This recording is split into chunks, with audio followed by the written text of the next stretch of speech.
Senhoras e senhores, boa tarde. É com prazer que a Universidade Federal do Vale do São Francisco realiza a aula inaugural do curso de extensão de formação de conselheiros municipais de educação na modalidade à distância. Saudamos também aos que estão nos assistindo pela TV Caatinga, a verdadeira imagem do sertão, que está transmitindo ao vivo este evento através do site www.rtvcatinga.univasf.edu.br.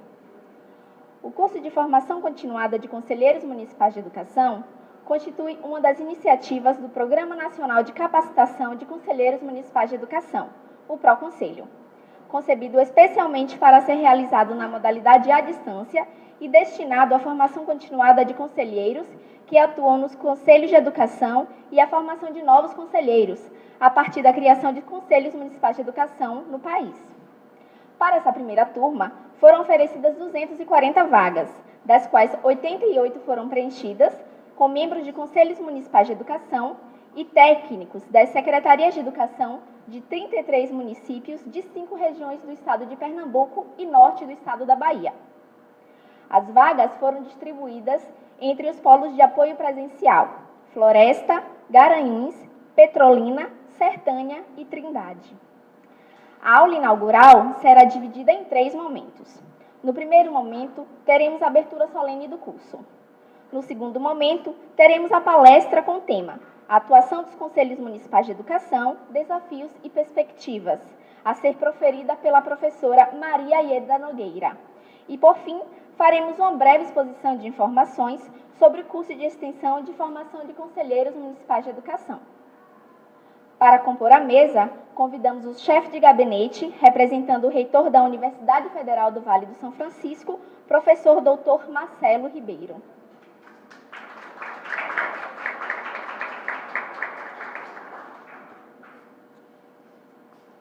Convidamos também o secretário de Educação à Distância da Univasf, professor Dr. Francisco Ricardo Duarte.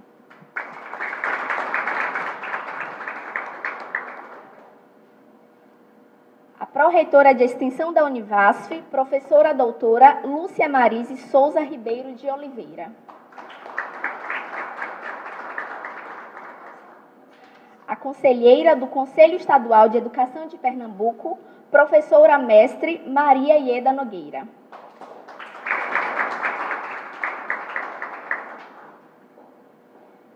A coordenadora institucional do curso de formação de conselheiros municipais de educação, professora doutora Virgínia Alves Passos.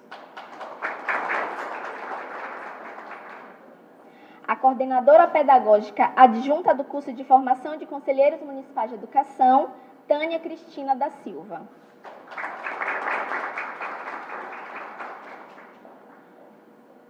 A coordenadora do Polo AB, professora Socorro Lacerda.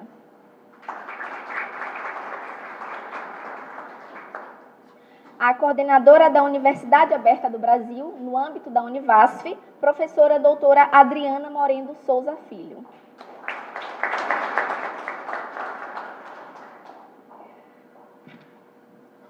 O membro do Conselho Municipal de Educação de Petrolina e membro do Conselho Universitário da Univasf, representante da comunidade externa, Hélio Araújo.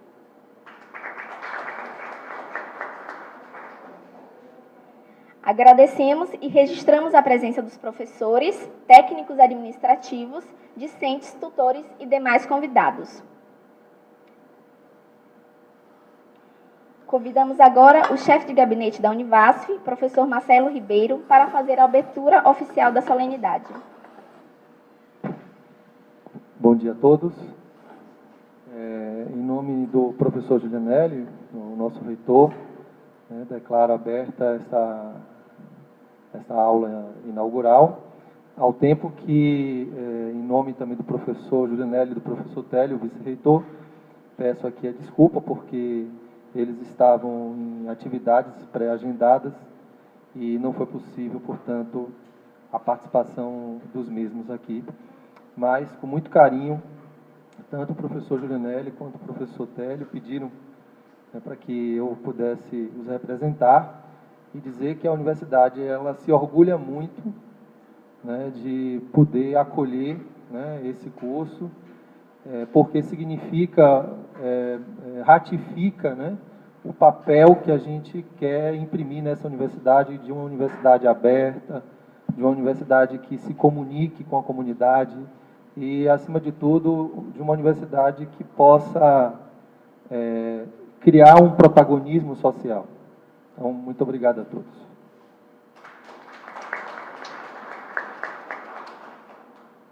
Convidamos o secretário de Educação à Distância da Univasf, professor Francisco Ricardo Duarte, para o seu pronunciamento. Boa tarde a todos. É com grande satisfação que a gente chega a esse dia dessa aula inaugural. A professora Virgínia e a Tânia foram quase 2 anos aí tentando implementar esse curso. Então foram muitas e muitas dificuldades. Como diz aquela música, eu penei, mas aqui cheguei, né? Parecia que nunca ia dar certo, começarmos, muda o edital, mudam-se os prazos, mas chegamos, né? Então, a Secretaria de Educação à Distância se sente honrada e feliz por estar colaborando com suas ações na formação de pessoas ligadas, de professores, conselheiros, técnicos, pessoas ligadas e atuantes na educação em nossa região. A cada dia nos chegam novos desafios e a gente tem abraçado com muito ardor, com muito zelo, com muito carinho esses desafios. E este curso, né, de formação de conselheiros municipais, a gente põe muita fé, muita credibilidade pelo impacto social que este curso pode trazer. A Univasf tem, através da Secretaria de Educação à Distância, a gente tem trabalhado muitíssimo na formação de professores. E daqui a um mês e pouquinho, nós estaremos formando aí, eu não tenho certeza, mas 350 a 400 professores que fizeram o curso de formação de professores em diferentes áreas, matemática, física, química, biologia, educação física, artes. Então, é uma maneira, né, da gente estar atuando na educação básica, formando, capacitando os professores.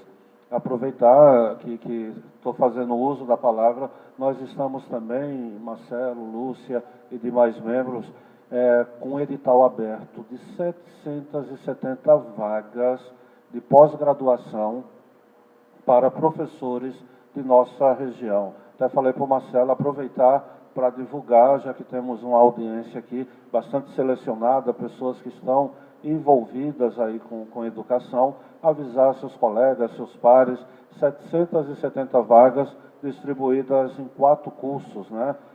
Educação e Novas Tecnologias, que é até coordenado aqui pelo professor Marcelo,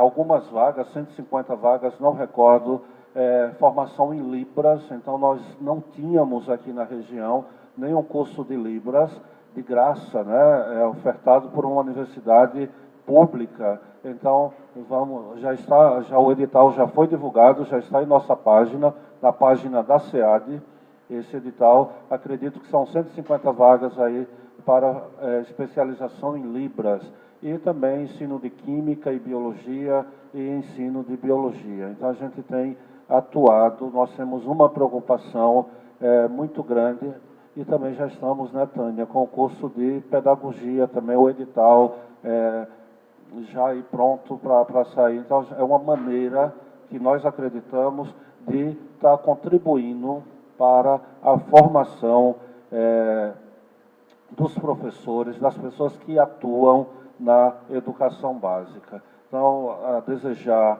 sucesso à coordenação desse curso, a Tânia, a professora Virgínia, que tanto se empenharam, dizer a vocês que sintam-se bem-vindos e acolhidos, tanto os que estão aqui, como aqueles que nos acompanham aí pela TV Caatinga. O professor Marcelo falava do professor Julianelli, do professor Télio.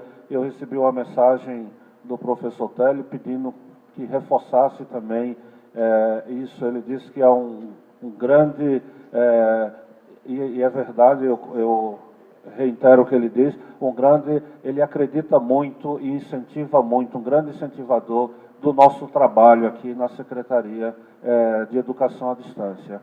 Então, sejam bem-vindos, sintam-se acolhidos e que o curso, de fato, seja uma experiência a mais, né, que venha colaborar, contribuir para a educação em nossa região. Muito obrigado.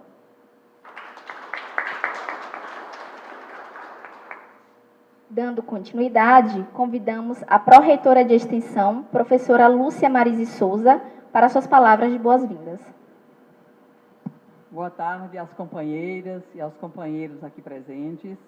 Eu quero cumprimentar essa mesa na pessoa da professora Ieda Nogueira, que eu conheço há mais de 30 anos, quando ela aqui em Petrolina foi uma figura de muito destaque no campo educacional, à frente do Colégio Dom Bosco, que naquela época, juntamente com o Colégio Maria Auxiliadora, eram os colégios, de fato, de qualidade, muito bons e que atraía uma população de jovens, não apenas de Juazeiro e Petrolina, mas de todo o Vale do São Francisco, né?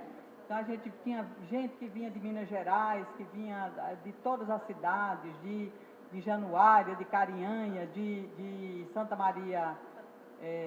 Santa Maria fica lá no oeste, né? Xique-Xique, Remanso, Barra. Então, assim, era assim, um polo de muita qualidade, né, da educação aqui em Petrolina, e a professora Ieda esteve à frente, né, do Colégio Dom Bosco, à época, que era um colégio maravilhoso, com uma qualidade excepcional. Então, fico muito contente, né, de reencontrar a professora Ieda, que nesse momento, ainda envolvida, né, como eu, né, que já não somos tão jovens, ainda envolvida, né, com a atividade educacional, né, e daqui é uma cachaça mesmo, né, quando a gente começa, a gente nunca quer parar e nunca acha que realmente é o tempo de parar, né? Então, eu não tenho nenhuma dúvida de que esse trabalho será um trabalho de uma qualidade excepcional, porque as pessoas que estão diretamente envolvidas com esse trabalho, né, que é uma atividade extensionista, que é uma atividade vinculada, né, à Pró-Reitoria de Extensão. Então, não tenho nenhuma dúvida de que esse trabalho será um sucesso, porque a professora Virgínia, que eu conheço, né, desde que aqui chegou, é uma professora muito preocupada com a qualidade daquilo que faz, muito comprometida, né, com o trabalho educacional. Ela tem formação em psicologia, mas o seu trabalho foi sempre voltado para as atividades da psicologia no campo educacional, portanto, é uma pessoa que tem bastante fundamento teórico, né, para trabalhar essa questão, e também conheço, né, o trabalho de Tânia, que aqui na Univasf, é Thelma, né? Tânia mesmo, né? Que aqui na Univasf ela tem feito um trabalho decente, de muita ética, né? Um trabalho muito bom, um trabalho comprometido, né, para que os resultados sejam positivos. Então, quero que vocês se sintam muito acolhidos, né, como bem disse o professor Ricardo. Essa casa é a casa do povo, é a casa de todos nós, né, porque é uma instituição pública, portanto, é uma casa de todos, e a gente espera que vocês, de fato, se sintam nessa casa como a casa de vocês e que possam realmente usufruir, né, de todas as possibilidades que aqui a gente disponibiliza. Quero também dizer que a gente está com um edital de língua estrangeira aberto, e esse edital também pode contemplar a todos vocês que aqui estão nesse curso, né, basta que vocês queiram, é só procurar a Pró-Reitoria de Extensão e dizer que essa casa, né, como a casa de vocês, é para acolher a todos e em todas as ações que aqui implementamos. Então, companheiras e companheiros, sejam todos muito bem-vindos, bom curso e muitas felicidades.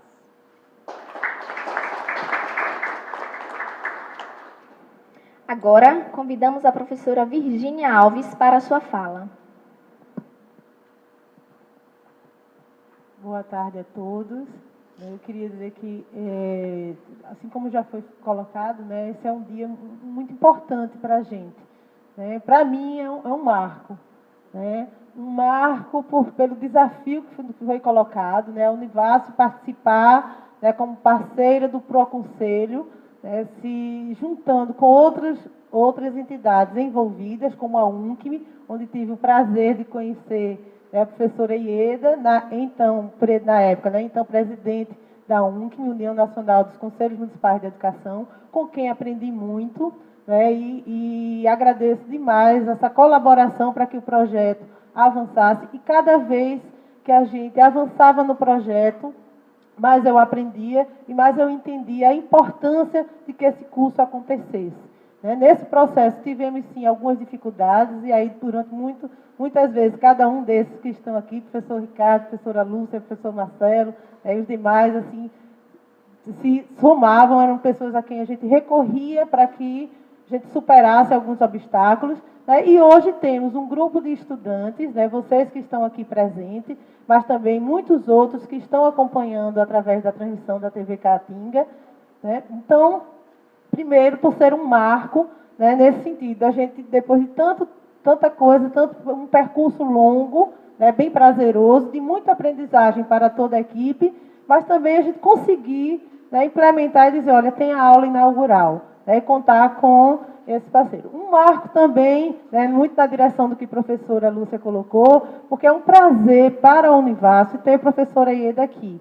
Né, a gente se encontra pela UNCM, mas aí, né, eu descubro que é uma filha de Petrolina, alguém com uma história tão bonita em Petrolina, né, e aqui a gente conta com ela na Univasf para um projeto com sua grandeza, que é a formação de conselheiros municipais de educação. Todos nós envolvidos com a atuação de conselho, a gente sabe a importância que é essa formação que a gente conseguir. E também, né, a gente queria ter começado alguns meses atrás, não conseguiu, mas a ideia está, né, professor, que a gente começa dia 31 de março de 2014, que a gente sabe que é uma data, né, que tem sido aí tão falada, e se a gente olhar na história do Brasil, o que isso significou, é um marco, a gente na Univasf, exatamente 31 de março de 2014, a gente está dando uma outra oportunidade, né, no exercício pleno da cidadania, não só nosso, mas de todos que possam participar, se beneficiar, acompanhar uma educação pública de qualidade, que é o que esse Brasil merece, e que não vai acontecer se a gente não se envolver das diversas formas que podemos, né, através do controle social, da atuação efetiva de conselhos escolares, conselhos municipais, e a universidade não pode ficar de fora. Né? A universidade não pode ficar alheia a todo esse processo. Então, quando a gente consegue, né, colocar uma aula inaugural para dizer, olha, a universidade está envolvida, tá? Porque é uma riqueza muito grande para a universidade poder, né, desenvolver um projeto em parceria com, dentro da universidade, né, com a SEAD, né, apostando aí na educação à distância, com um grandioso trabalho que o professor Ricardo já destacou, né, chegando junto com a UNCM, com a Undime, com o MEC, dentro da Secretaria de Educação Básica. Então, assim, é algo que realmente eu considero importante para a universidade. E aí desejo a todos um bom trabalho, a gente tem muita coisa a partir de hoje, né, para fazer, tá? E que a gente possa estar aqui em outros tantos momentos, com outras turmas, com mais gente, e quem dera, a gente até, quizá a gente chegue até um dia que a gente tenha aqui, tem alunos disputando vagas por esse curso, né? Até o dia que a gente até não precise mais ter essa formação, que vai ser algo próprio de todo e toda cidadão, tá? No momento do Brasil. Tá? Com grande prazer, agradeço a vocês a presença, tá? E me coloco à disposição como coordenadora, junto com a professora Tânia, junto com o professor Darlindo, que também compõe a equipe, mas não pôde estar presente hoje em dia. Ele está na UFPE e vem colaborando com a UFPE para que esse curso também seja ofertado lá. É uma parceria, terminou sendo uma parceria nossa com a UFPE. Esse curso está acontecendo, iniciando na Univasf, mas vai ser iniciado também com oferta pela UFPE, de forma que a gente possa cobrir todo o estado de Pernambuco. Tá? Então, me coloco à disposição e agradeço a presença de todos vocês.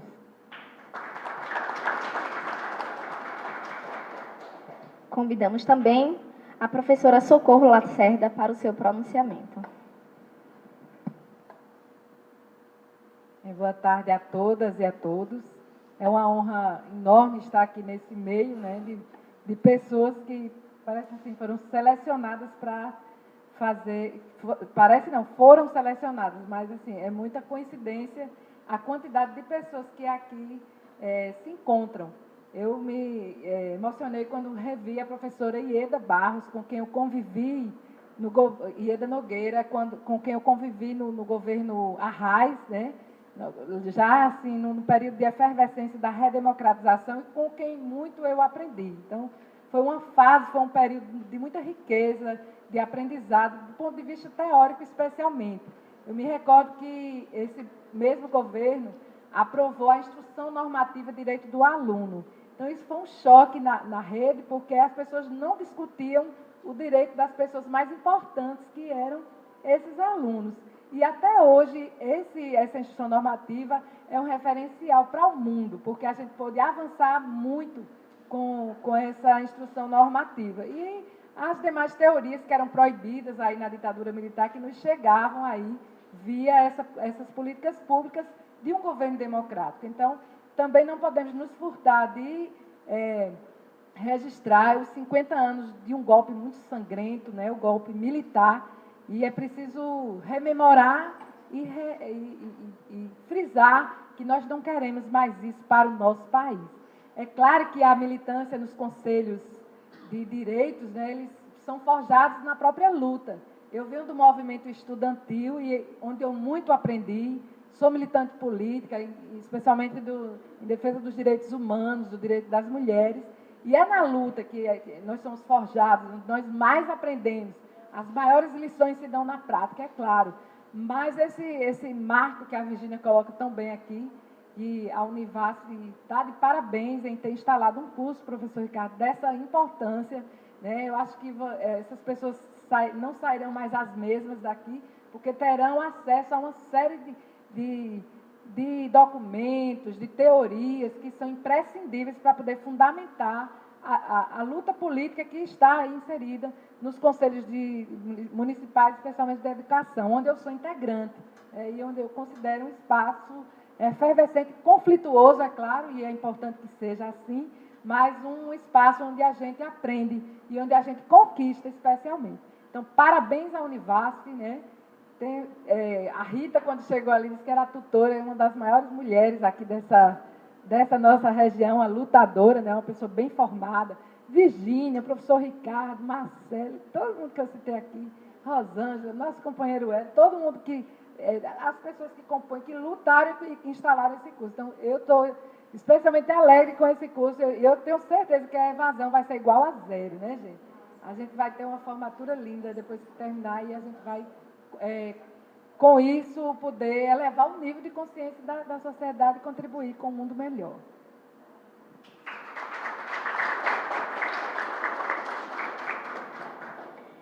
Temos a honra de convidar o chefe de gabinete da Univasf, professor Marcelo Ribeiro, para pronunciamento.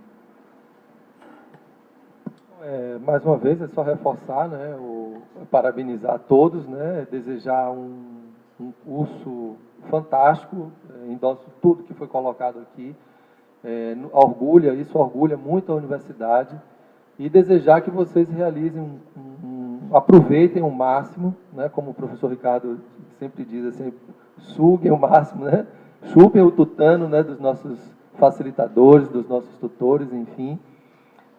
E a gente espera reencontrar vocês em outras oportunidades aqui, seja nos cursos de especialização, nas graduações ou em projetos semelhantes. Então, agradecer também a presença aqui da mesa, da professora, que parece que vai ofertar aí uma fala sempre rica para a gente. E eu peço desde já desculpas pela necessidade que eu tenho de me ausentar, porque a gente tem uma reunião agora, finalmente, professora Lúcia, para a gente implantar um novo site da universidade. E aqui a gente não para, né? Então é isso aí, gente. Muito obrigado.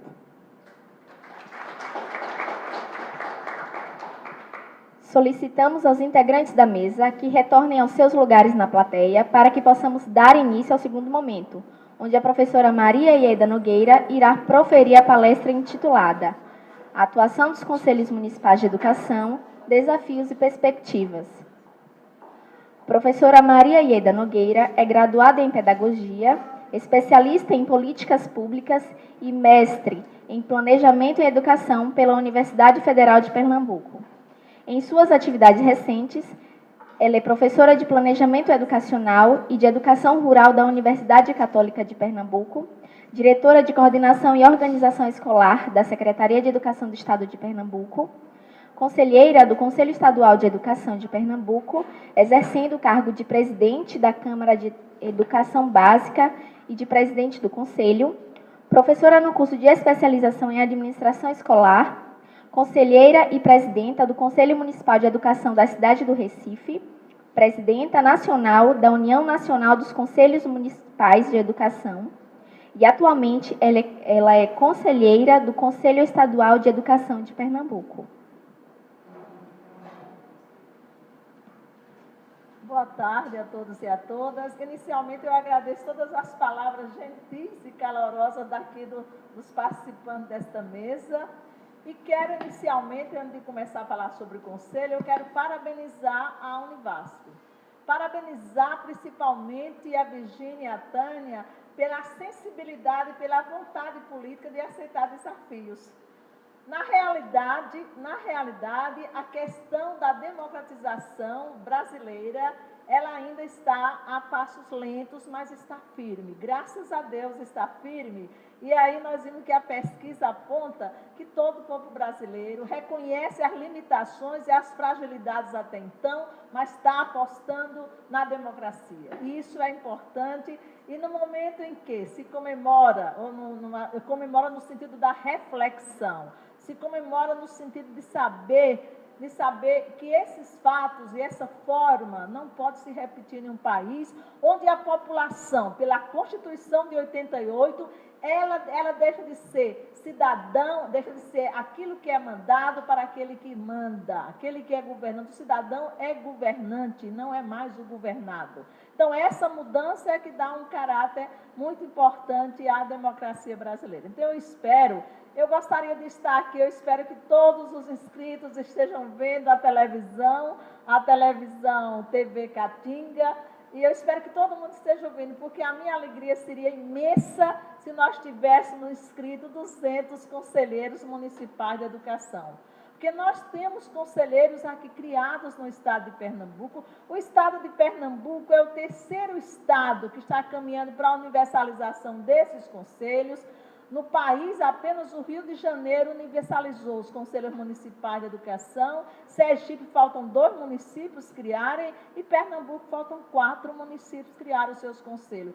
São criados em lei, mas de fato nós temos que questionar, e hoje eu vou puxar um pouco dessa conversa, é para o funcionamento concreto desses conselhos na gestão da educação pública brasileira. Então, isso é que gostaria de fazer uma reflexão. Eu sempre digo, gente, que o discurso da gestão democrática, ele não é suficiente para uma emancipação política. É preciso que o discurso se alie à prática. E discurso e prática é que constrói realmente a posição de um cidadão que defende o que é seu. A educação é um direito público e, portanto, é um direito de todos. Então, é nesse sentido, discurso não é suficiente, é preciso a prática se aliar ao discurso. E eu vejo que a efetivação da gestão democrática encontra nos conselhos de educação um espaço importante para fazer o contraponto com a deliberação singular do executivo. Então, esse é um ponto, é uma coisa importante isso. Nós sabemos que, a princípio, os conselhos de educação foram concebidos como órgãos de assessoramento superior aos governos. Nesse caso, os conselhos inicialmente eram formados de pessoas de notório saber. Hoje, a concepção de conselho não é mais essa de notório saber e nem de assessoramento ao governo. Mas hoje, a concepção de conselho hoje tem uma concepção política de participação social, onde o saber acadêmico deve estar presente no conselho, mas o saber popular tem que estar presente no conselho. Onde o saber acadêmico tem que estar no conselho, sim, mas a vivência popular deve estar presente para dar o contraponto da participação da sociedade na política governamental. Se a gente fizer uma análise da história dos conselhos e da história da educação brasileira, a gente verifica que ainda é muito lento a participação, de fato, da sociedade nas políticas públicas de educação. E eu não digo só políticas públicas de educação, nas políticas públicas, seja de que área for, a participação efetiva da sociedade na definição, no monitoramento e na avaliação dessas políticas ainda é muito lento. Esse é um processo lento. Então, nós vimos, por exemplo, se a gente fizesse uma história, os primeiros conselhos de educação foram criados ainda no tempo do Império. Em 1842, se criava um Conselho de Instrução Pública no estado da Bahia. E já em 1854, se criava um Conselho de Ensino Primário e Secundário do município da Corte, que era o Rio de Janeiro. Portanto, os primeiros conselhos de educação nasceram no Império. O primeiro estadual foi o da Bahia e o primeiro municipal foi no estado do Rio. Do Império, e entrando a proclamação da República, diversas propostas de conselho de educação foram apresentadas, foram discutidas, mas não foram efetivadas. E aí nós vamos chegar ao ano de 1931, quando se cria nesse país o primeiro Conselho Nacional de Educação. Primeiro Conselho Nacional de Educação, criado para assessorar o Ministério da Educação e Saúde, que nesse tempo era Educação e Saúde Pública, mas conselheiros escolhidos a dedo pelo presidente da República. Não era uma representação social. Esse era o primeiro Conselho Nacional. Com a Constituição de 34, que é a Constituição do Brasil, a primeira que fala em descentralização e democracia, com a Constituição de 34, é criado um novo Conselho Nacional de Educação. Conselho Nacional de Educação que tinha um papel que a Constituição lhe dava. Era o papel de elaborar o primeiro Plano Nacional de Educação. Por isso que eu digo que o Plano Nacional de Educação, que hoje está ainda dormindo numa discussão lenta na Câmara, esse primeiro Plano Nacional de Educação foi criado na Constituição de 34. E aí se criou o Conselho Nacional com esse papel, se criou os sistemas estaduais de educação e se apontou para a criação dos conselhos estaduais. Os conselhos estaduais, embora referenciados e apontados na Constituição de 34, eles só são criados nesse país com a primeira lei de diretrizes e bases, a Lei 4024 de 61, essa é a primeira lei de diretrizes e bases, e nessa lei se criava nesse país os conselhos estaduais de educação. Se você der uma olhadinha, a partir de 62, todos os estados criaram os seus conselhos estaduais de educação. Antes dessa data, já tinha sido criado nesse país, 3 estados já tinham criado antes, que era o Acre, por incrível que pareça, e nós ainda estamos engatinhando no Acre. O Acre criou o conselho antes de 62, Alagoas também criou e criou o Rio Grande do Sul. Esses foram os 3 estados que não esperaram a LDB. A LDB de 61 apontava para a obrigação de se criar os conselhos estaduais. Mas os conselhos estaduais ainda foram criados sob aquela égide de notório saber. Chamar para o conselho pessoas que tivessem notório saber da educação para poder assessorar o governo. E eu pergunto, então, se esse conselho, naquela ocasião, era um conselho de governo ou de Estado? Porque o papel dele era de responder pelo Estado, pelo governo, e não de responder pela sociedade. Então, vejamos, os conselhos municipais, eles nascem sobre a égide da Constituição de 88. A Constituição de 88 é uma Constituição avançada, sabe por quê? Graças à mobilização da sociedade brasileira, que na Constituinte lutou por uma Constituição democrática. Então, os conselhos nacionais nascem nesse momento, gente. Se bem que nós temos casos de conselhos que nasceram antes. Por exemplo, já em 1950, já nascia no Rio Grande do Sul dos conselhos estaduais. Já nós temos, por exemplo, já em 71, nascia em Pernambuco do Recife. E antes do Recife, nascia o de Goiânia.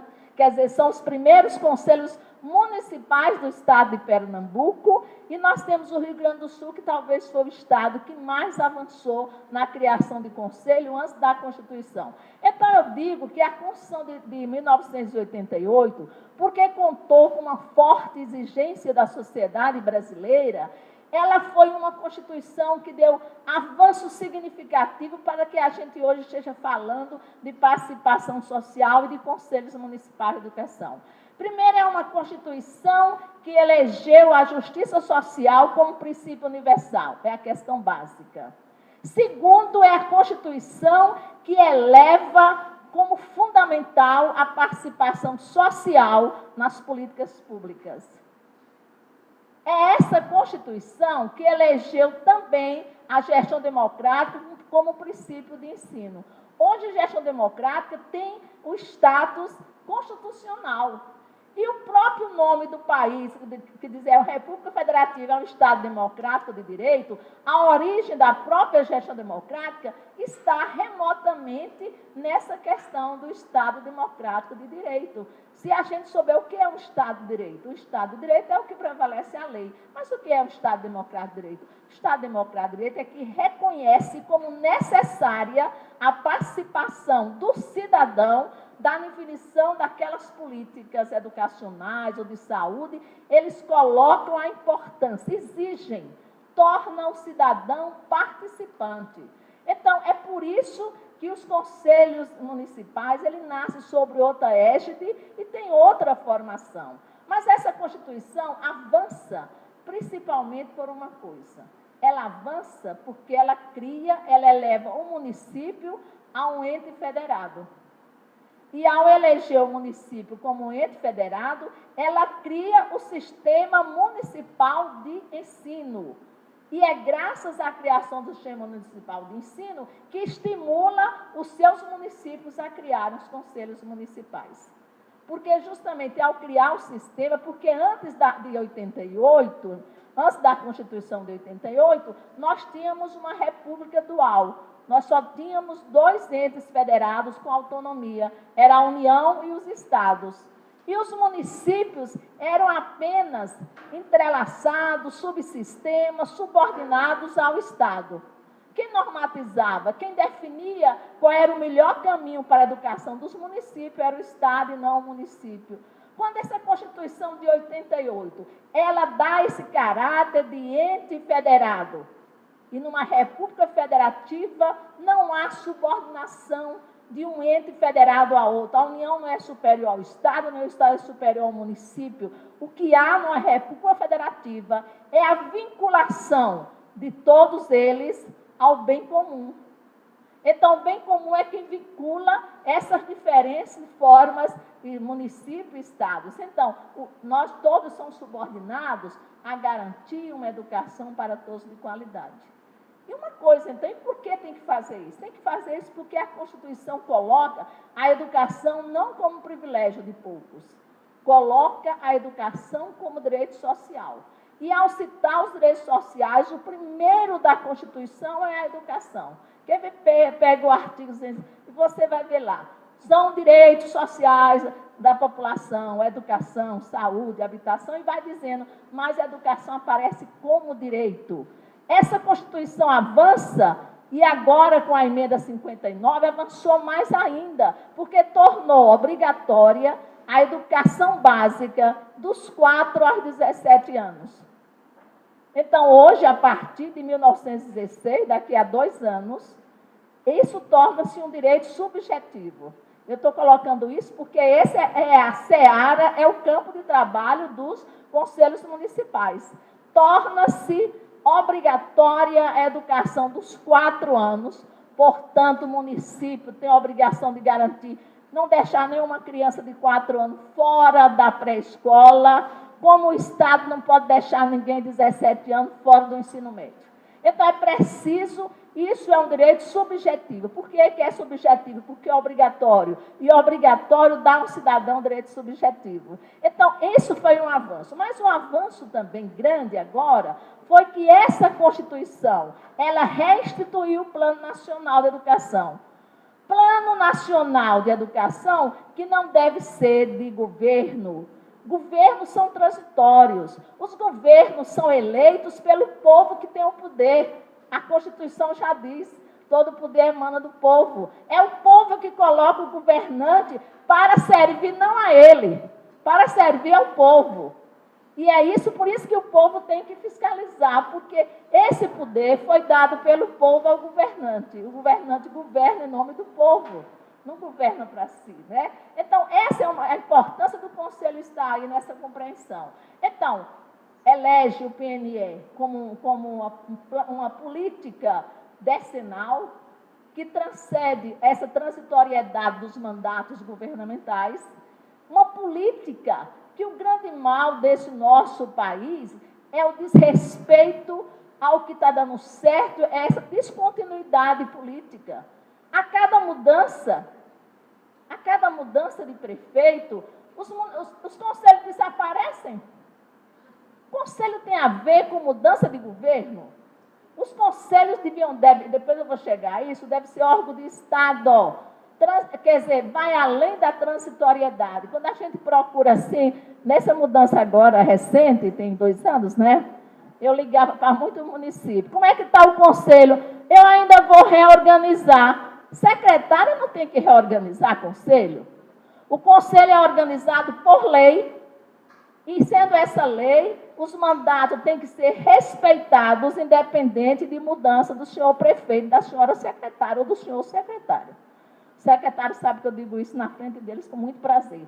Que é preciso entender que esse país não será um país avançado na educação com a descontinuidade das políticas. Porque o processo educativo não é um processo que você alcança em 2 anos. É um processo a longo prazo. E se a cada momento há descontinuidade, nós não avançamos na educação. Se os conselhos fossem fortes, eles deviam ser o elemento que garantiria a continuidade das políticas. Eles eram que diziam ao governo que essas são as políticas que a sociedade aprovou. Mas nós somos ainda muito frágeis, né? Os conselhos são muito frágeis, mas é para isso que o conselho devia estar.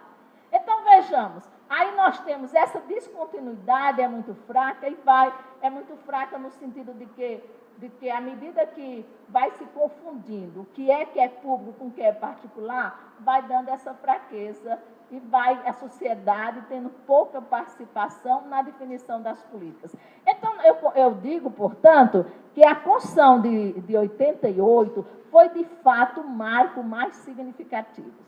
Hoje eu estava vendo, por exemplo, no último levantamento que o IBGE fez, ele dava, por exemplo, que nós estamos o último que ele fez, e vai publicar agora em 2014, que é o resultado do censo que eles fazem nos municípios em 2013. Então, mas o último divulgado foi o de 2011, e nessa ocasião nós tínhamos 5.565 municípios. Desses, cerca de 4.720 já tinha conselho municipal em lei. Se a gente vê isso, celebra.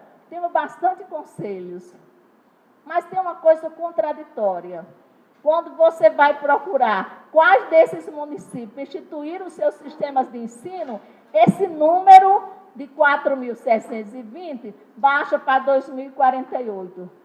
Os municípios ainda não entenderam que eles têm que constituir-se como sistema de ensino responsável pela política educacional daquele espaço, daquele local.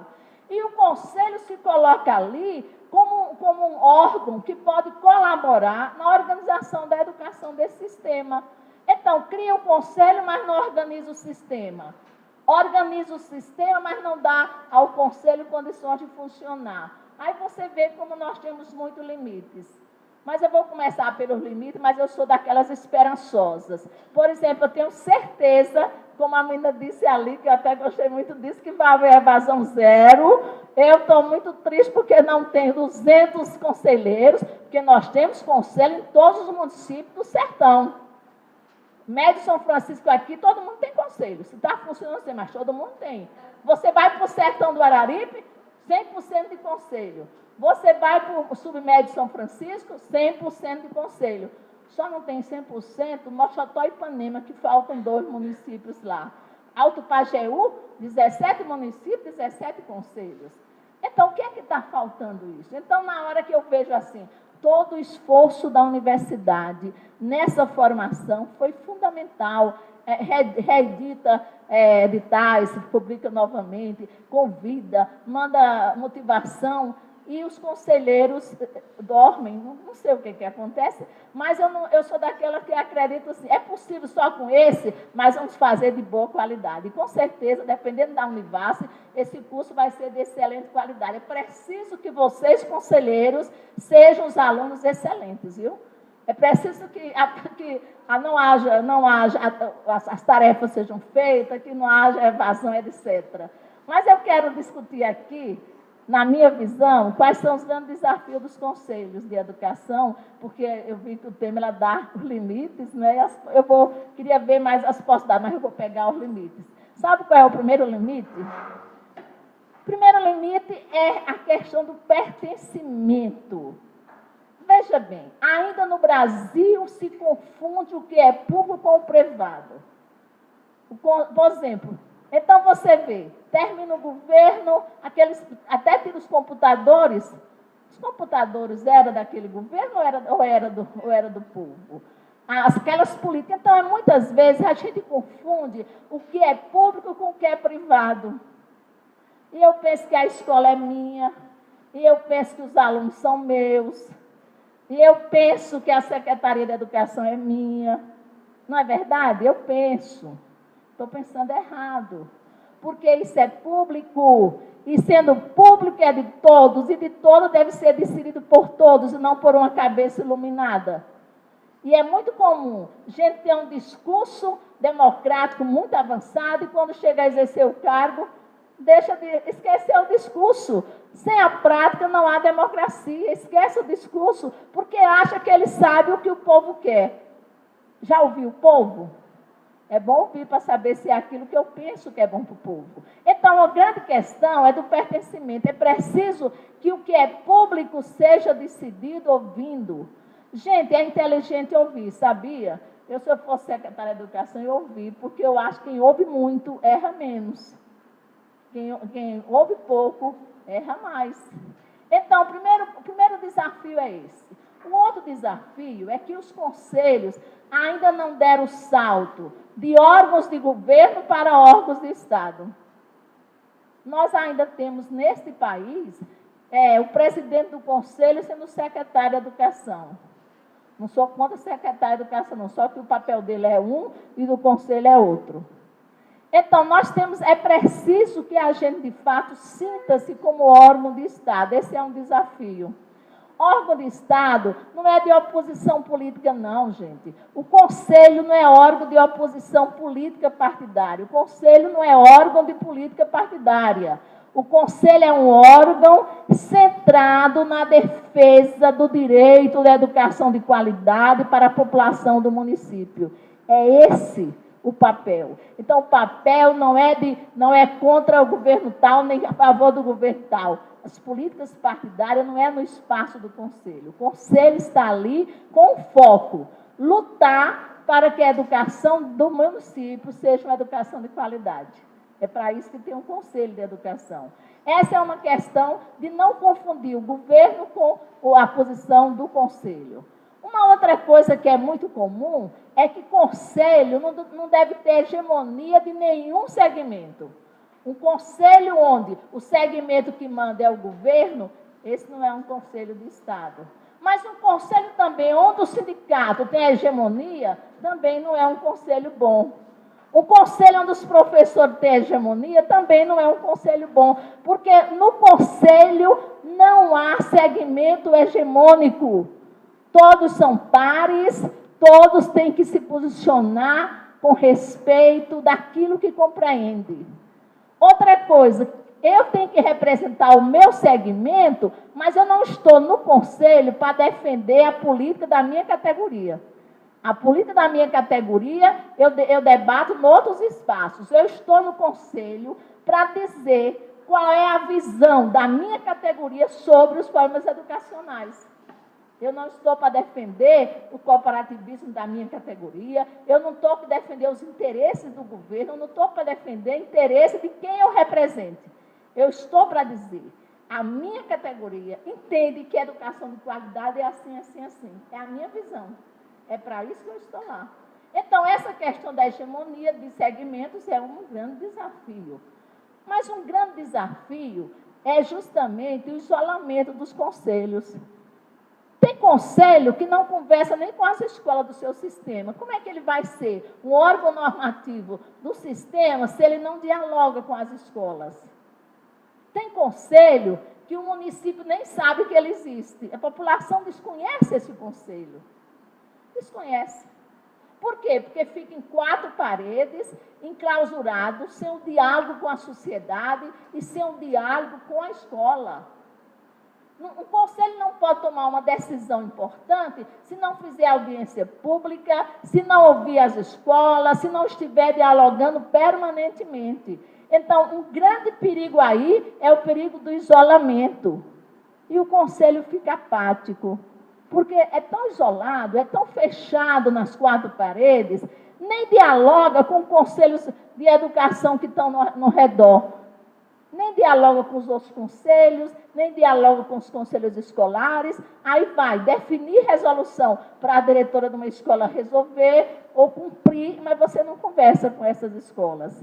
Então, os grandes limites aí que precisam ser superados é o isolamento do conselho, é a pouca legitimidade que tem diante da sociedade, é tão pouco legítimo porque nem conhece. Eu estava ontem, quando o telefone toca, eu fui presidente da ONG, não sou mais da ONG não, mas todo dia eu atendo umas 10 consultas, no mínimo. Aí ligou para mim uma moça, secretária de Educação do município de Alagoas, que agora me escapa o nome. Oi, Eda, o presidente do conselho renunciou, tem que esperar para fazer nova eleição? Aí eu disse, cadê o vice? Porque se é pouco tempo de mandato, o vice responde, depois sai. Não, o vice também renunciou. Aí eu digo, minha filha, eu gostaria de saber, ela secretária, o que é que esse conselho está passando? Não está bom esse conselho aí não, viu, minha filha?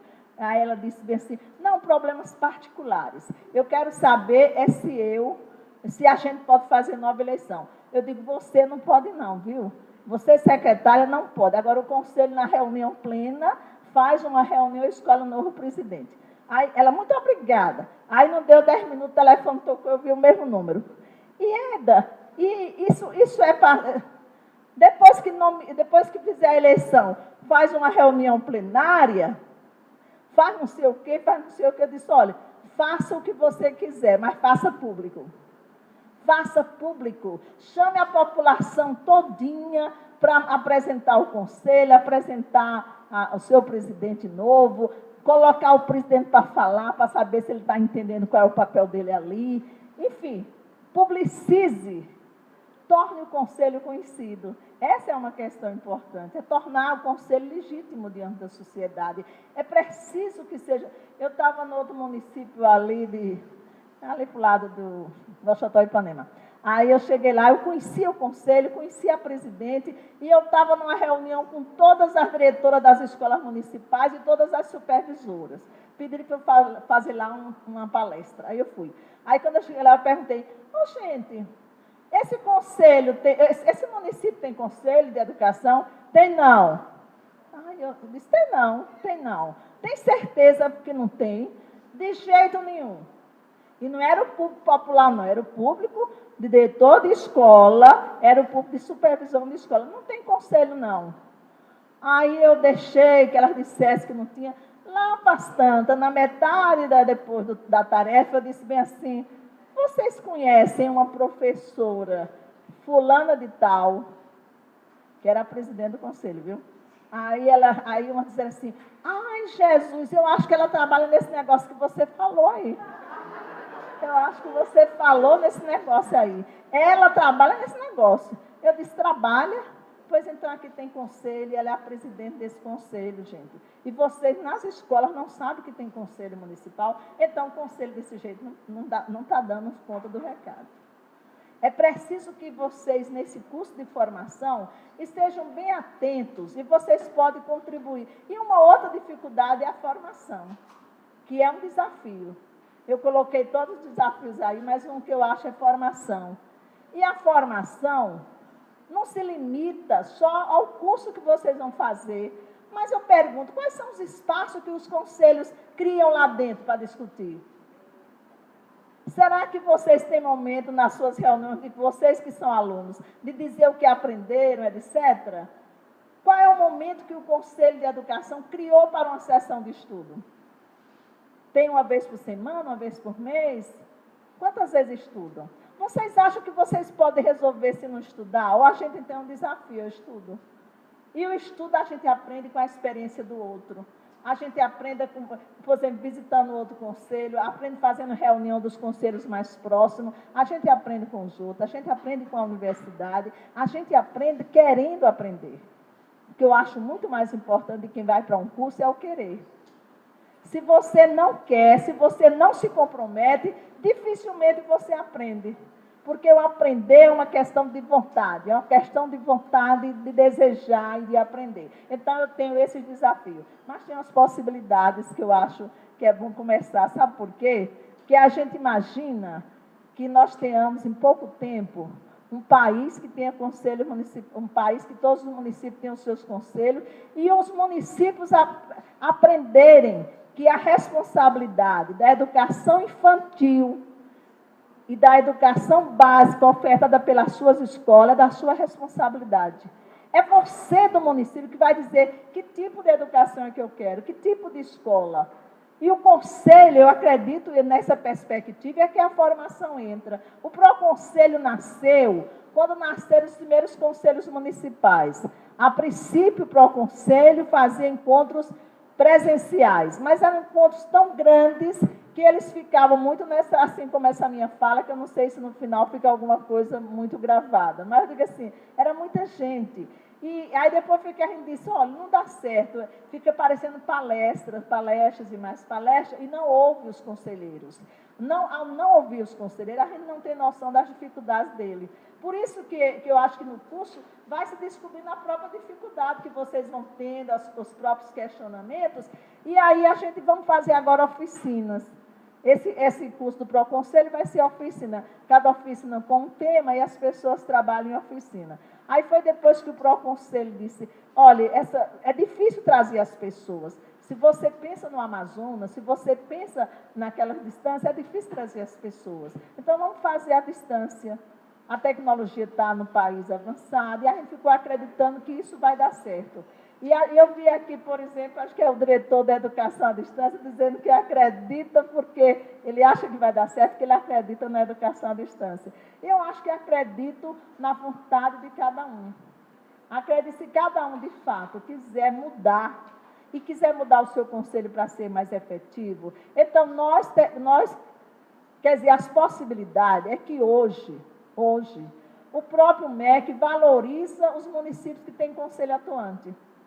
Você vê que é difícil, os programas não chegam nos municípios se o município não disser que tem conselho.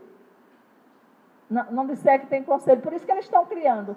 Agora, criar pro forma, para mim, não vai dar conta do recado. Ou cria para, de fato, ser um órgão atuante, um órgão que está preocupado com a qualidade, um órgão, porque aí nós estamos naquela ideia, um conselho tem que ver para quem eu trabalho. Então, tem que olhar que o foco dele será a escola sempre.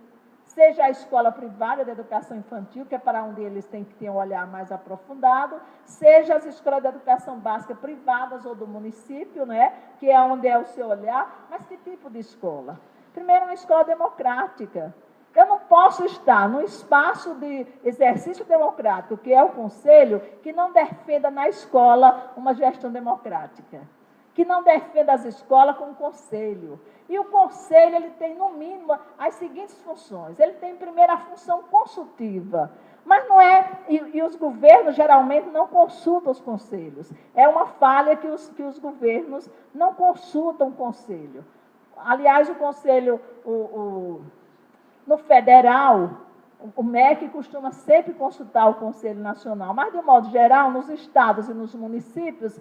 O conselho, que tem a função primeira consultiva, é de responder, através de parecer ou de resolução, a consultas feitas pelo senhor secretário, ou senhor governador, ou senhor secretário de Educação. As consultas. Mas as consultas também podem vir de onde? Pode vir da sociedade. Ele tem que responder também à sociedade. Mas ele é, acima de tudo, deliberativo. Agora, a grande confusão dos conselhos é que muitas vezes não estudam a sua própria lei e nem estudam o seu regimento. É preciso ter clareza quais são as competências do conselho, que são aquelas que estão explicitadas na lei, para não querer ingerir no que é executivo. E muitas vezes também o executivo mete os pés pela mão e quer ingerir naquilo que é normativo do conselho. É preciso que tenha clareza aonde é que está a minha autonomia. Eu não sou autônoma para exercer o papel do executivo. Eu não sou autônoma para ser administrativa, mas eu sou autônoma para opinar, para dar parecer e fazer resoluções. Então, essa é uma questão. Essa função deliberativa é preciso que os governos respeitem, como o Conselho tem que saber o que não é da alçada dele, não é? Ele tem também que ter o papel interpretativo, de saber ler as leis, de saber interpretar melhor as leis. Ele tem que ter também a função credencialista, que é a questão da normatização, credenciar a escola para funcionar, não é verdade? E ele também tem que ter a função de auditoria, ele tem que ouvir. Os ouvidos abertos são melhores. Quando você ouve e sente qual é a necessidade dessa população. São essas as funções. Agora, conselho tem que ter. E quais são uma dificuldade que eu não falei, que é uma grande dificuldade? Eu só descubro dificuldade, mas é para a gente superar. Mas sabe qual é a dificuldade? É a falta de condição de um conselho. Tem conselho que não tem nem o espaço para funcionar. Tem conselho que não tem equipamentos para funcionar. Tem conselho que não tem apoio para funcionar. Não tem apoio no sentido de assessoria, não tem apoio logístico de uma boa secretária, de alguém na computação muito boa para digitar as coisas do conselho. E aí, isso depende do executivo. Se o executivo não tiver essa sensibilidade, de fato, não dá condições ao conselho para funcionar. E eu defendo, isso é uma coisa de muito, vai para frente, eu defendo é que os conselhos tenham orçamento próprio. Eu defendo isso. Logicamente que os conselhos nem querem, porque tem medo de responder ao Tribunal de Contas, né? Mas eu defendo, é que tem medo. Mas eu vou só dar um exemplozinho. Eu queria sempre criar o Conselho de Solidão. Tem alguém de Solidão? Porque é tão pequenininho o Solidão, mas deve estar vendo na televisão, né? Tudo bem. Então, eu estava lá em Solidão criando o Conselho e o Sistema. Aí uma pessoa disse assim, você é maluca, um conselho tão pequenininho, não interessa a pequena população, merece o mesmo respeito de um grande município, né? Aí eu estava criando, aí chegou lá o prefeito e disse assim, professora, a senhora vai me desculpar, eu nem vou escutar a sua fala, porque a senhora, eu tenho muita coisa para resolver do povo. Eu digo, então vá logo que o seu papel é para resolver as coisas do povo mesmo. Mas aí ele não saiu. Oxente, terminou a fala, ele não saiu. Eu digo, oxente, disse de público que ia sair.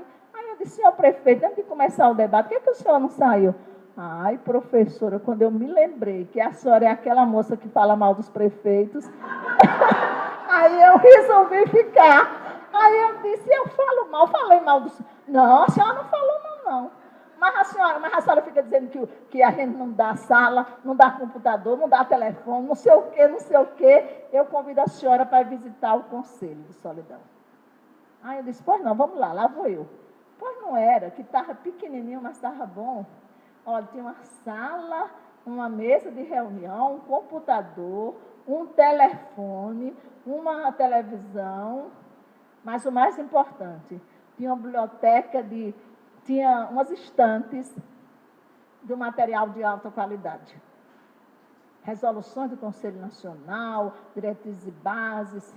Pense, olha aí, não era, dava condição, mas nós não temos condições. É preciso que supere todas essas coisas para que, de fato, o Conselho pode... Mas como eu acredito no princípio da gestão democrática e na força aqui do povo, eu estou acreditando que essa data não foi escolhida por acaso, não. Essa data para se instalar um curso foi escolhida a dedo, para reafirmar o poder do povo na decisão daquilo que é dele.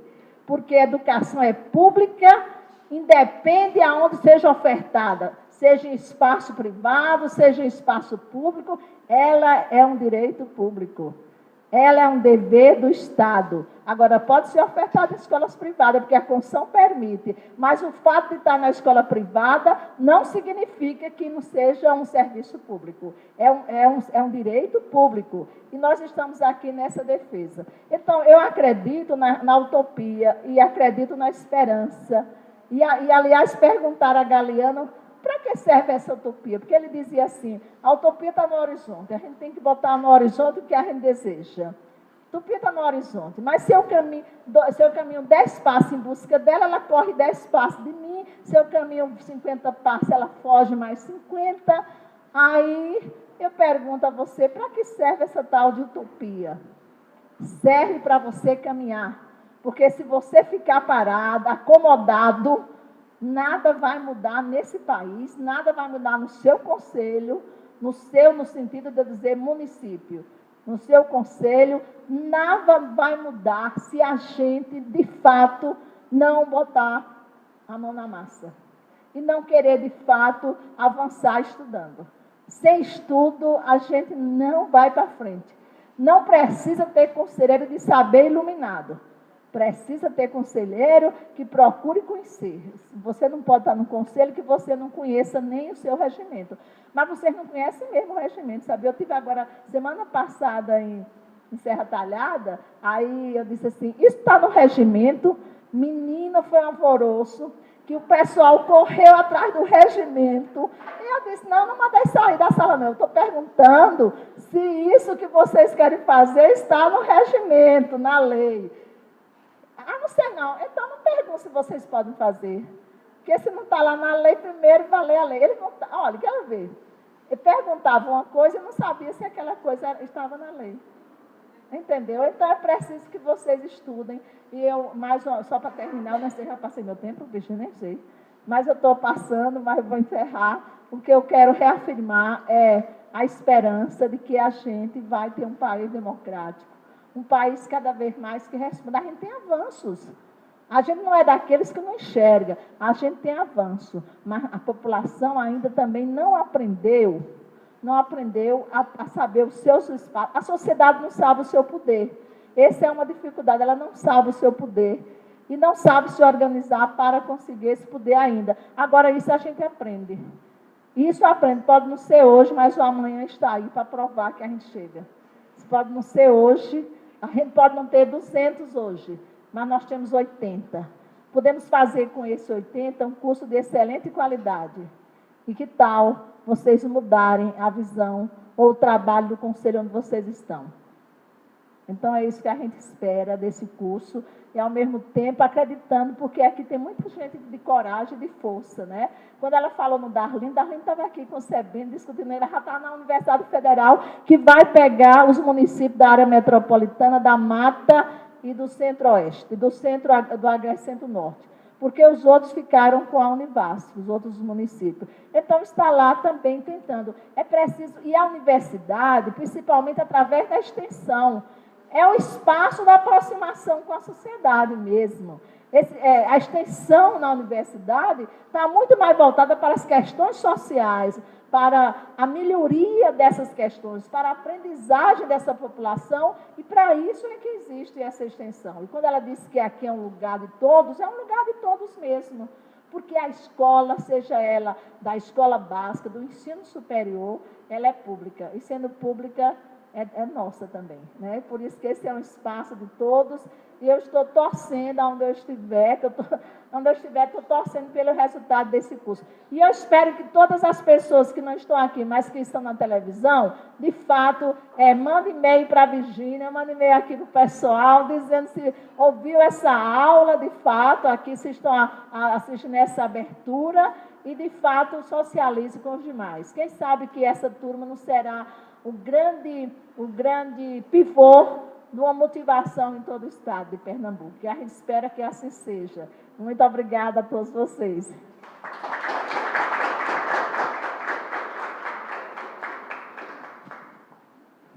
Lembramos aos presentes da lista de presença que deve ser assinada por todos. Agora convidamos a professora Virgínia Alves Passos e a pedagoga Tânia Cristina da Silva para uma breve exposição sobre o curso de formação de conselheiros municipais de educação. Gente, enquanto Tânia está preparando o material, eu queria agradecer. Que aula, né, gente? A gente chega a sair com vontade de ler as coisas que a professora Ieda fala. Né? A gente vê aí o desafio, né? E a importância, quando eu digo que é um marco. Tá? E a data, apesar do destaque que eu dou, professora Ieda, foi por acaso, para você ver como a gente, né, ainda deixa muita coisa passar. Foi por acaso, mas que bom que a gente lembra, né, que a gente reforça a importância desse. E eu realmente eu acredito, né, que é um marco que a gente, enquanto nesse movimento que é de todos nós, em relação ao conselho, a gente vai sempre lembrar daquele dia, tá, que a gente estava com a professora Ieda e que a gente lembrou de algo, a gente fez parte de uma turma, na época que o conselho tinha formação, que precisava, né, que a gente possa... Está ainda marcando. Gente, o outro destaque que eu gostaria de dar é que a gente fala muito da coisa pública, né, e às vezes a gente até pensa, e de fato, como algo gratuito. Hoje mesmo o professor Ricardo se referiu, a gente tem um curso gratuito. Sim, é gratuito na hora que a gente não precisa desembolsar nada, mas a gente precisa lembrar que é recurso público. Tá? Então, por exemplo, um curso desse, certo? Tem um custo para nós estarmos aqui, seja utilizando a universidade, né, seja com as pessoas envolvidas, tá? Tem um custo, por exemplo, a gente, para montar o projeto, existiram algumas viagens, existiram horas de trabalho nossa, tudo isso é recurso público, certo? É gratuito na hora que a gente não paga mais nada, mas eu estou sendo formada por recurso público, então isso é muito importante, porque na hora de uma evasão, na hora de uma desistência, que eu também acredito que não vai acontecer, né, mas que eu preciso me agarrar a isso, olha, faz toda a diferença. Tá? A gente lembrar que há sim recurso público.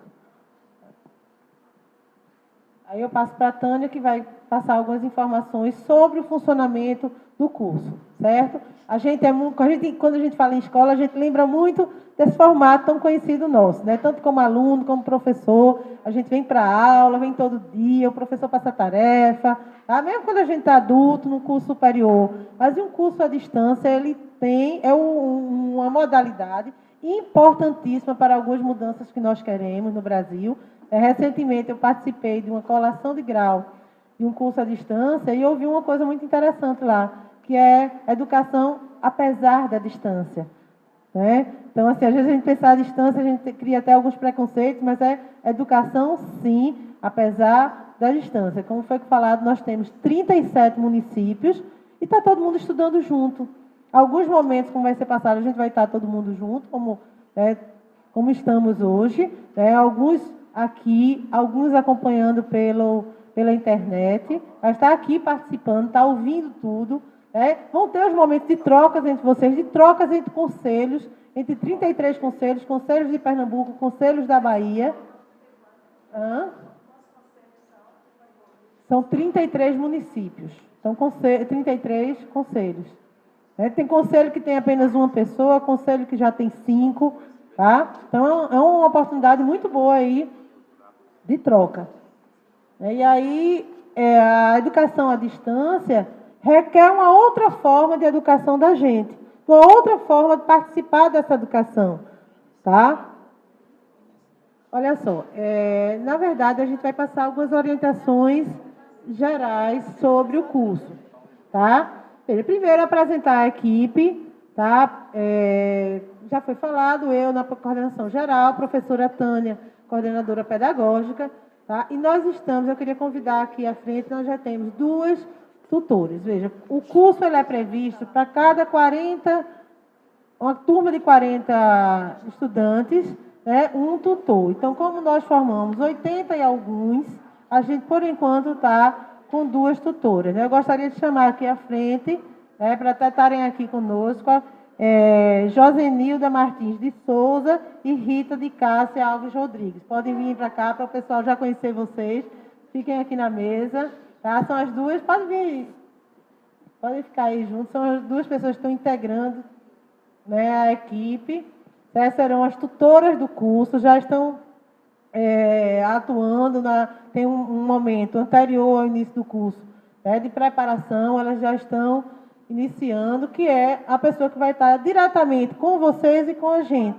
Né? É toda uma equipe, certo? Que vai estar à frente do curso. Então, só para vocês identificarem, Josenilda, certo? E Rita, certo? Para vocês conhecerem. São as pessoas com quem, porque às vezes a gente ensina à distância, a gente se comunica muito com a pessoa, mas nunca vê, não sabe quem é, tá? Mas aí você já tem toda uma imagem de quem é Rita, de quem é Josenilda, são as pessoas que vão estar como tutora desse curso, né, que é coordenado por nós.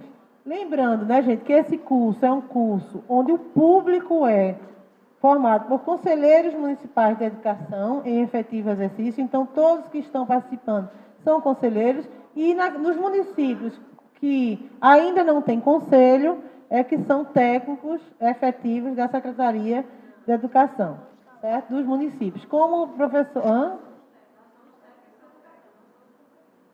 Não são conselheiros, são técnicos. Ah, tá, porque a gente abriu para ampliar, tá? Então, técnicos também da educação, que é importante, gente, porque é importante que o curso, como eu falei, tem recurso público, que fique. Tá? Muitas vezes, os conselheiros que não têm uma ligação, tem importante ação no conselho, mas não é efetivo. Tá? Então, ocorrem as mudanças e aquela pessoa que teve toda uma formação não permanece ou no conselho, ou não permanece, às vezes, até ligado à Secretaria de Educação. Então, uma exigência é que, pelo menos, tivesse também técnicos efetivos, né, para que essa formação permaneça no Estado, mesmo que a pessoa, como muda, não permaneça no Estado ou não permaneça no Conselho, mas a contribuição, tanto pela participação no Conselho como pela formação, é alguém que pode contribuir para os avanços, né, tantos avanços nós vimos que não são poucos para o Conselho. Como foi colocado, é a modalidade à distância, tá? Vai ser apresentado. Às vezes a gente não se anima muito, né? Porque a modalidade é distância. Não, mas eu não tenho tanta aproximação. Veja, eu acho que no mundo de hoje não dá mais para a gente dizer que não tem aproximação. Para onde a gente se vira, se a gente usa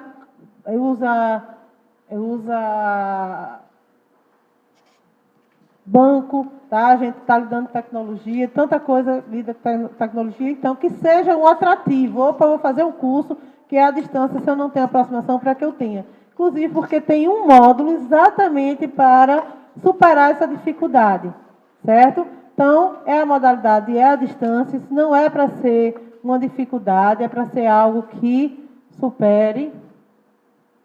Vai para o...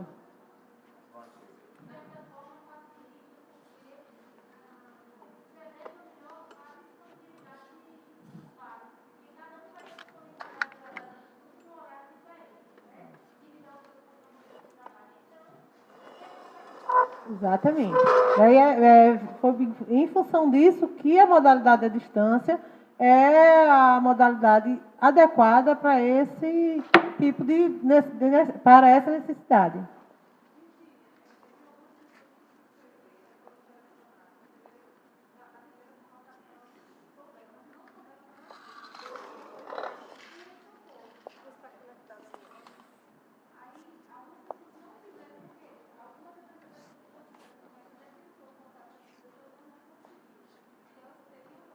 Tem sim. A gente fica atento a essas questões de burocracia, para que isso não seja um obstáculo. Certo? A gente, veja, olha só, gente, só historiando um pouco, né? A gente abriu esse curso, era para ter iniciado em outubro.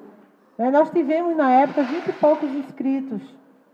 Né? Foi cerca disso, não foi, professora Eda? Então, não, a gente viu, então, abria qualquer dificuldade, e essa coisa de ouvir. Né? Tânia estava, principalmente Tânia, pessoal da SEAD, muito aberto ao que as informações chegavam. A dificuldade era fazer a inscrição no polo, então vamos mudar.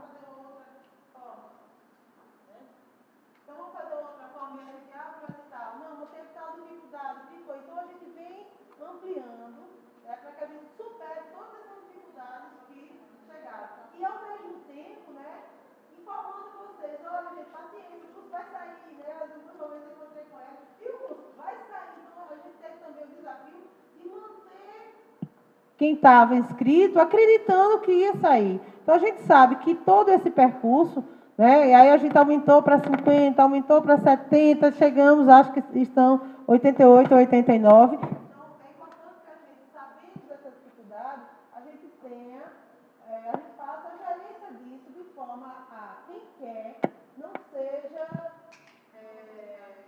prejudicado de jeito nenhum. Em setembro, né, professora, a gente vai apresentar uma reunião de todos os conselhos municipais de Pernambuco. A gente vai apresentar o curso, né, falar do edital e abrir no outro dia. Né, ali eu fiquei muito animada, porque uma das perguntas foi assim, a gente teve, né, viu quantos municípios, o número de vagas, a gente, bem, tem 3 vagas para cada município, de forma a garantir que todos os municípios tivessem, porque são, tem 240 vagas abertas para todo mundo, vai que um município viu depois e não chegou, não, tem 3 vagas para todo mundo. Olha, gente, que caíram em cima da gente, estava lá participando desse evento a professora Clélia, que é da Secretaria do MEC, né, da Secretaria de Educação Básica, tem que explicar. E a gente tinha que explicar, olha, só não se inscreve, só não participa o município que não se inscrever. Tá? Porque tinha 3 para cada um. Aí depois a gente viu que não teve inscrição de todo mundo. Então a gente abre, qual é o município que tem mais gente querendo, vai poder. Porque o que a gente quer é que quem queira, tenha interesse, tenha essa disponibilidade, se junte e a gente, tá? Venha fazer parte. Então essas questões a gente, ao final, né, recebe, a gente tem condições, a gente tem autonomia de fazer a gestão disso de forma a não prejudicar.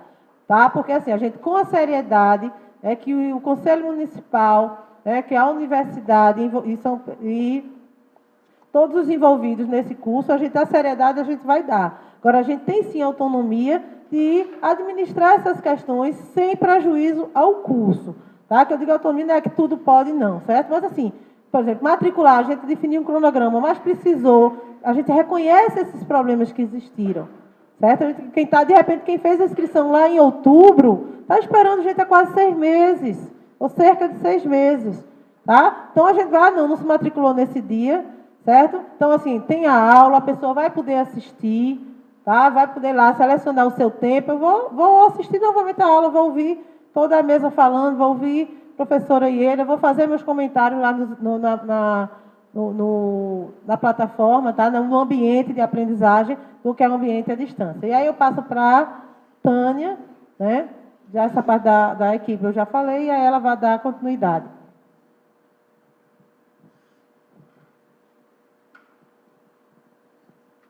Gente, então, aproveito a minha fala para desejar boas-vindas a todos que estão aqui presentes, os que nos acompanham pela TV Caatinga. É um enorme prazer, é uma enorme alegria e satisfação tê-los como aluno do curso de formação de Conselheiros Municipais de Educação. A gente espera que vocês possam aproveitar ao máximo o curso e que contribuam para o crescimento desse curso, que a gente realmente possa consolidá-lo e, quem sabe, ofertar outras turmas.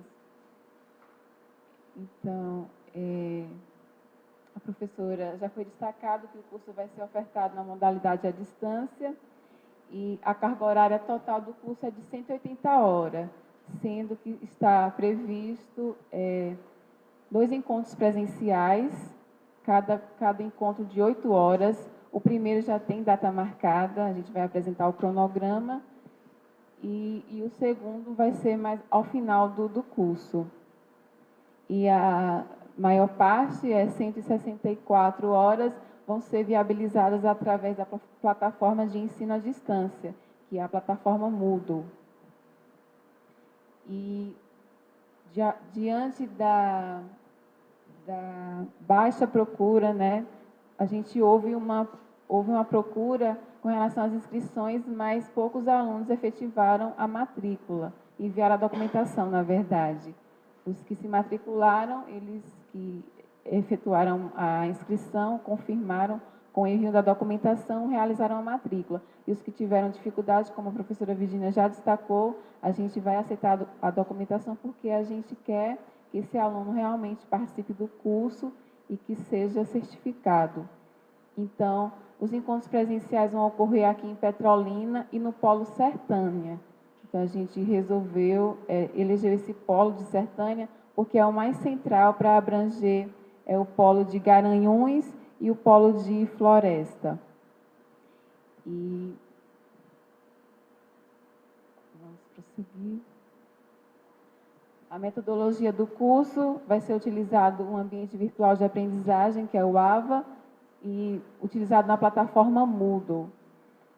Dentre as atividades, vão ser duas modalidades de atividades, vão ter as atividades de aprendizagem, que são os exercícios, os fóruns, para discussão dos conteúdos que serão abordados, e as atividades de avaliação, que são, a cada módulo vão ter duas ou mais atividades de avaliação, para que o aluno ele possa, que seja verificado se realmente o aluno cursista ele está lendo o conteúdo, ele está interagindo.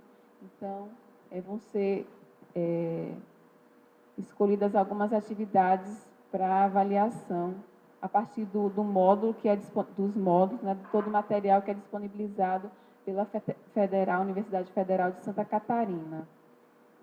E, além dessas atividades, terão também as atividades em grupo, que é uma forma de os cursistas interagirem com pessoas de outros municípios, conhecer as diferentes realidades na atuação do Conselho Municipal de Educação. Então, o curso está dividido em 5 módulos, são eles Educação e Tecnologia, com carga horária de 36 horas, sendo 8 horas presencial. O módulo 2, que é Concepção, Estrutura e Funcionamento dos Conselhos Municipais de Educação, com carga horária de 32 horas, esse é totalmente à distância. Como eu falei, apenas o primeiro e o 5º módulo vai haver oficina presencial, encontro presencial. O módulo 3 é Subsídios para a Atuação do Conselheiro Municipal de Educação, com carga horária de 32 horas. O módulo 4, Conselho Municipal e Políticas Públicas, carga horária de 32 horas.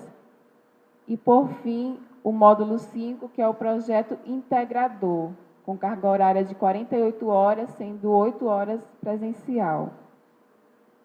Se vocês tiverem alguma dúvida, podem perguntar.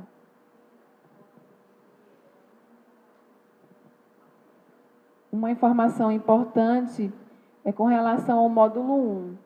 É necessário que o aluno ele participe deste módulo, do encontro presencial, porque caso vocês tenham dificuldades de conhecer as ferramentas disponibilizadas pelo ambiente virtual de aprendizagem, é nesse momento que a gente vai esclarecer. Então, o aluno que não cursar esse primeiro módulo, ele não poderá cursar os demais. Então, é pré-requisito para a participação no curso, nos demais módulos, a participação no módulo Educação e Tecnologia, no encontro presencial. Então, aí está a distribuição da carga horária do curso. O módulo 1, 28 horas, que vão ser, essas 28 horas vão ser cumpridas em 3 semanas. Os módulos 2, 3 e 4, que cada um tem a carga horária de 32 horas, aproximadamente 4 semanas por módulo. 1 mês para cada módulo, total de 3 meses.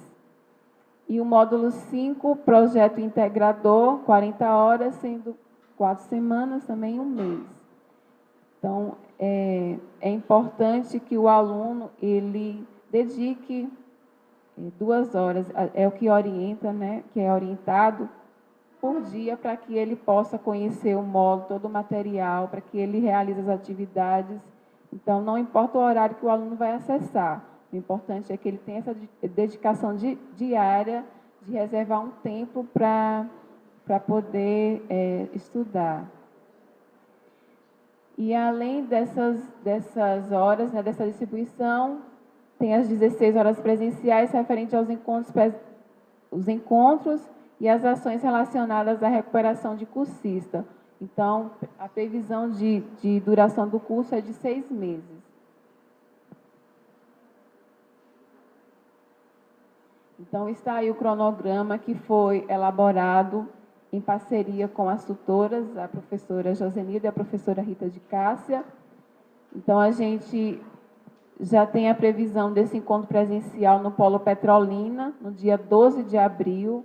Então, a gente vai comunicar aos alunos que deverão comparecer, onde vai ser também realizado esse encontro, porque a maior procura foi do Polo Petrolina. Como o Polo Petrolina abrange a região também norte da Bahia, então tem vários municípios da Bahia e os municípios de Pernambuco.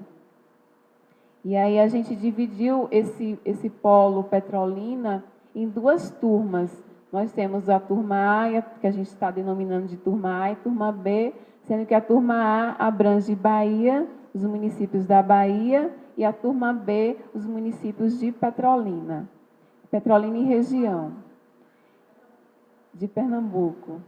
Perdão.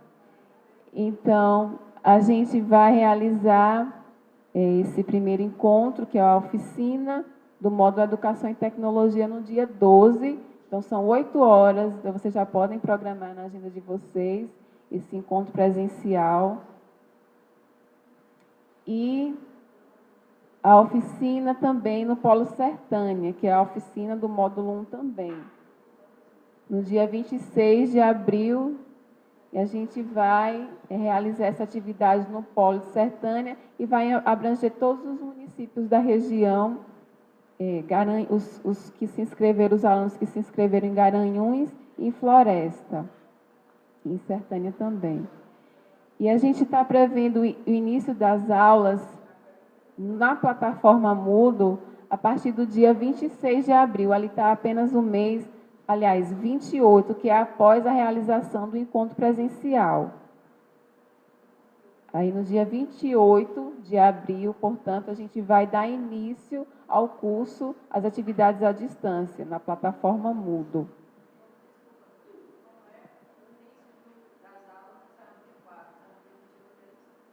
Ali está 4, referente ao mês. É dia 28 de abril.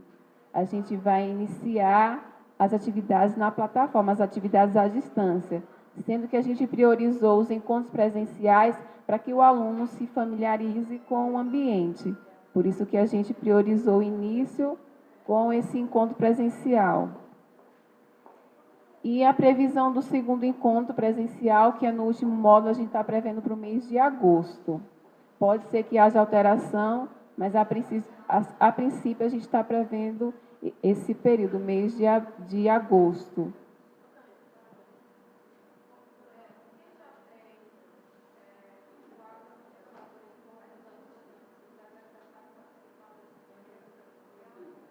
Porque é o momento, você está falando do primeiro módulo, como foi falado.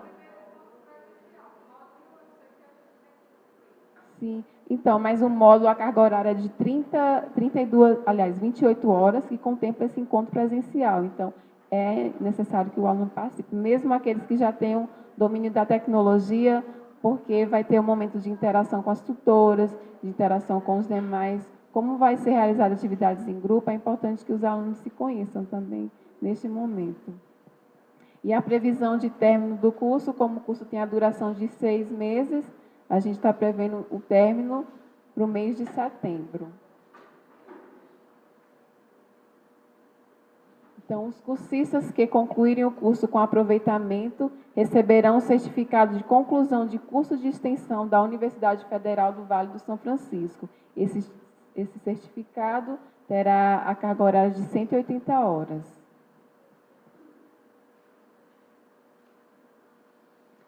Então, caso vocês tenham alguma dúvida, queiram fazer alguma reclamação, tenham alguma sugestão, a gente tem esse contato, telefone, que é o telefone da Secretaria de Educação à Distância, e aí vocês vão solicitar para falar com Tânia, o 2101-6823.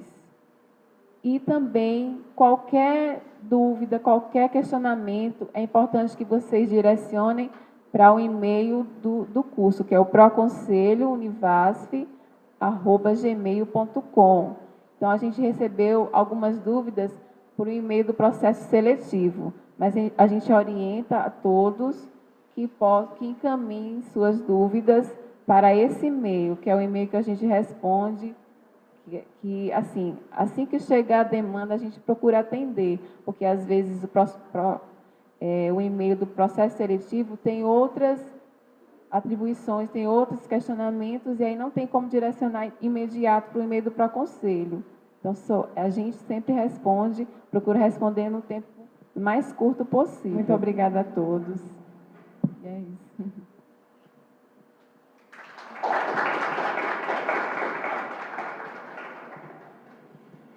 Este cerimonial agradece a presença de todos. Agradecemos também aos que nos assistiram pela TV Caatinga, a verdadeira imagem do sertão, que transmitiu ao vivo este evento através do site www.rtvcatinga.univasf.edu.br. A todos, o nosso muito obrigada e boa noite.